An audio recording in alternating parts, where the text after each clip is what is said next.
Hey, how's it going, guys? Welcome back to my YouTube channel. My name is Georgie, and I'm your friendly neighborhood anime and manga fan. I love all things anime and all things manga, and I'm here today to talk about Jujutsu Kaisen Season 2, Episode 13. So, what did I think about this week's episode? To be honest, I think this week's episode was phenomenal. I think he did a fantastic job at delivering one of the best fights in the entire series up to this point in the manga, and that is Yuji versus Choso. And I think that Mappa absolutely knocked it out of the park. I think I would go as far as to say that I think that this fight in general is the single best fight in all of Jujutsu Kaisen when it comes to the anime. And you can make an argument for the manga as well, because I know for myself, I know that this fight in particular is in my top 3 fights in the entire series. So knowing that they deliver, in a phenomenal way, I think it was just great just seeing it play out. Now, before I go any further with this week's episode, I just wanted to give you guys a quick reminder to make sure to subscribe to my YouTube channel so you guys can be up to date with all my Jujutsu Kaisen as well as all my anime and manga content that I'll be providing in this channel. It really helps out a lot, and I would really appreciate if you subscribe to my YouTube channel. So if you guys could, please subscribe to my YouTube channel. Now, with all that out of the way, let's get into this week's episode. So this week's episode starts off pretty much where we left off last week, where we see Yuji running around, and he eventually stumbles upon Choso. But before he does that, he sees throughout the city just the chaos that Mahito caused with all the curse monsters and whatnot. And we see that Yuji's, he's just devastated at seeing all these innocent people being killed by these curses, and he knows that he can't save anybody because he was trying to, rush to the subway and save Gojo. But who comes there to save the day? Toge. Toge shows up, and he's like, I got it. And, Yuji's like, thank you so much, bro. I appreciate it. So then Toge takes care of the situation, just tells everybody, with his cursed speech technique to just, stay calm, or just, stay, don't move. And pretty much, they're all ineffective now. They're just paralyzed, which, great use of Toge. He's not a very powerful entity in the sense that, he's a one-trick pony. You take care of his voice, he's done for. But, and it also takes a lot of toll on his speech and why not. So, but just seeing that he was able to take a large crowd of, curses at a time, it was very good to see and, get some shine as well at Toge, because we haven't seen Toge really do anything so far in this arc. So I just like seeing him, doing something. So that was great. Now, continuing on, we pretty much catch up with Yuji and Choso, and Yuji goes to the subway, and he stumbles upon Choso. Now, as Yuji stumbles upon Choso, we see that pretty much Choso's, he's down to fight. My man is, no words, he's just ready to fight right off the bat. And he's like, you're Yuji? He's like, yeah, okay. And then he proceeds to, attack Yuji, and he's like, you're the one that killed my brothers. And we see this fight, and we get to see also, Choso's, blood technique, his curse technique, and the way that it was implemented and the way that Mappa just, did it fluidly with its animation. No pun intended with the fluidity. But we see that it was just great. I just love seeing the spectacle that it was, his power. And it was just, I think that it elevated the source material to grand new standards that we hadn't seen in the manga, at least for myself. Because you really get to see a feel for Choso's, technique. And you see how powerful he really is. I mean, for any Avatar The Last Airbender fans, Bloodbender, he's pretty much that. But I would even go as far as to say that he's even more powerful than that, because the way that he was using blood is so unique, and it was very efficient in the way that, he's able to take, head to head Yuji, and Yuji knows that he needs to go in, but, Choso's technique is preventing Yuji from going in just because it's, it's a mid-range to long-range attack, and, Yuji knows he can't really get in because this, according to Choso himself, the blood itself goes, at the speed of sound. Once it's shut it out, it's the speed of sound, so you don't really have enough time to react. And Choso just right off the bat just completely wipes the floor with Yuji for a very long period of time in the fight. And then eventually Yuji, he starts backing up. He realizes he can't really do this, but he does get a nice kick in. But Choso also has some good defense. He's blocking the hits. And as the fight progresses, Yuji's in the back foot. He's taking the, more of the, guarding himself, hiding behind objects, because he knows that, as the fight continues, Choso, he's going to have the upper hand because he's the long range, combatant, and Yuji's the close range. So he's having a hard time getting in it. But as the fight continues on, and, and Yuji's having a hard time, Choso starts just going ham. He's doing all these, crazy attacks. There's a one that is little balls, and it's flashback, where it's a little grenade where it attacks you multiple times.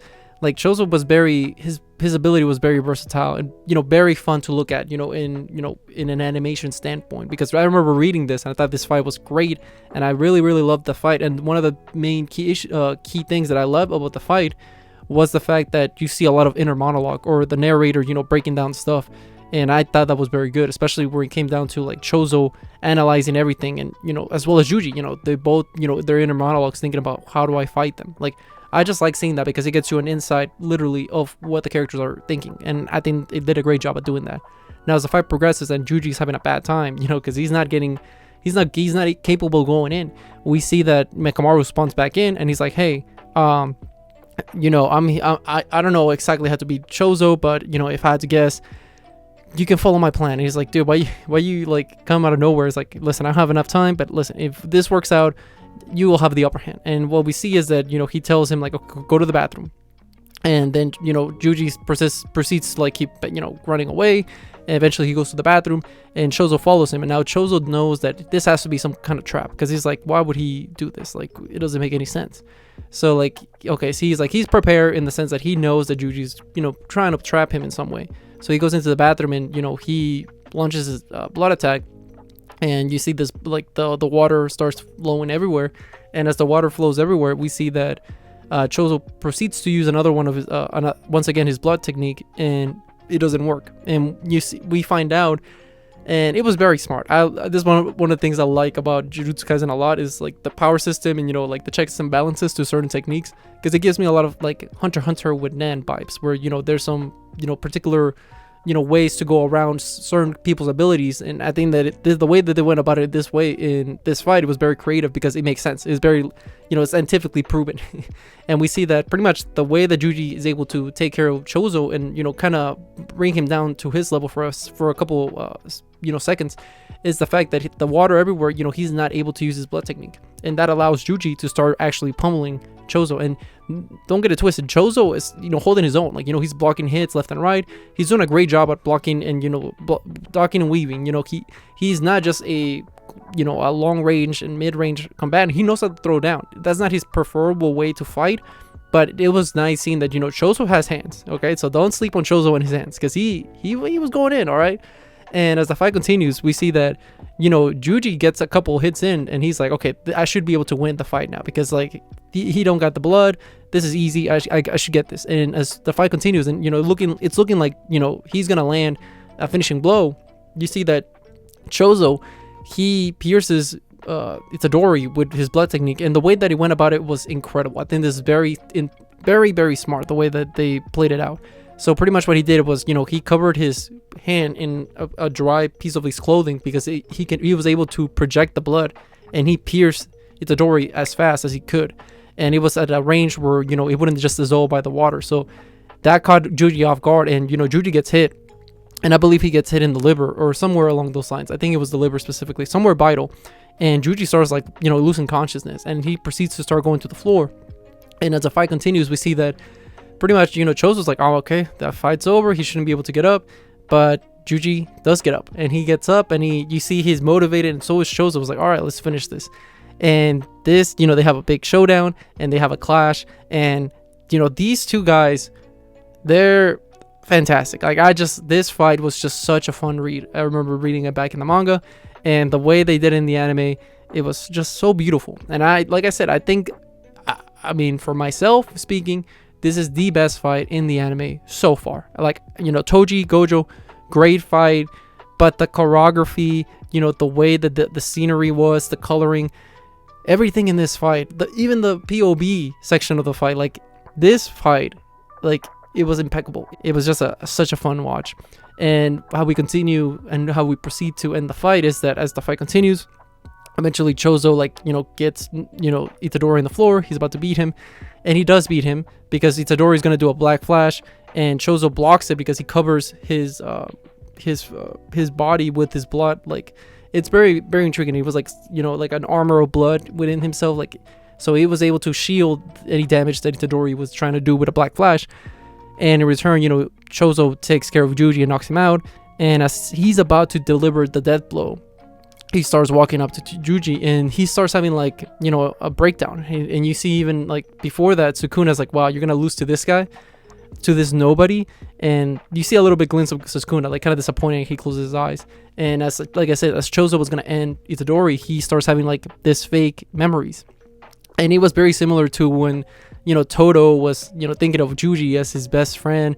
And it was similar to that in the sense that pretty much Choso was implementing some fake memories to himself, and like his psyche was changing to make it so Itadori was like a brother of his, I guess, because you see this dining table and you see like Choso's brothers there, and you see Itadori amongst them, and he's like, hey brother, like eat some. And he just like what like it's very bizarre what like the way it plays out. And pretty much you see like Itadori trying to feed him some spaghetti, and Choso's like, yeah, sure, and he's all smiling. And then we cut back to reality, and Choso's like breaking down. He's like, what is this? Like, what is the meaning of this? This doesn't make any sense. And that's how pretty much the episode ends. It ends in a pretty much Choso won the fight. Itadori's near, like it looks like he's left for death, and that's how we conclude it in such an epic way. And I thought this episode was amazing for it. Now, like pretty much going forward, we're gonna see more fights, but I don't think any fight's gonna top this. I think this was the cream of the crop, and I was very happy to see that Mappa 100% knocked it out of the park with this performance of just amazing animation. But yeah, I'm just very happy that I watched that fight twice and it got better the second time, because it was just 10 out of 10. Best anime fight arguably of Jujutsu Kaisen. It's not an argument for me, because it is. Now, with all that being said, what did you guys think about this week's episode? Did you guys love it? Did you guys hate it? Did you guys thought it was alright? Whatever you guys thought, let me know in the comment section down below. Also, thank you so much for sticking all the way to the end of the video. I really appreciate it. And don't forget to like, comment, and subscribe to my YouTube channel for more Jujutsu Kaisen, as well as more anime and manga content in the near future. But yeah, with that being said, I hope you guys have a great rest of your day. Bye bye.